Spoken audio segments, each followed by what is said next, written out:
how to get cat costume on Snapchat. In order to do that, head over and click on your Bitmoji right here. And then from in there, click on this change outfit option. Now it will show you all of the outfits right here. They also have some trending and also in here some footwears and a lot. So what I recommend you to do is just head over right here to your outfit option and then scroll down until you can see the cat costume.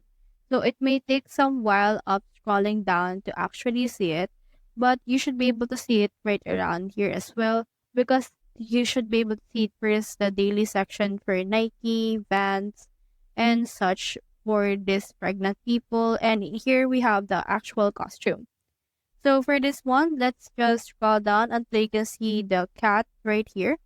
And here it is right there. And then once you have click on that, as you can see, the cat is now in here.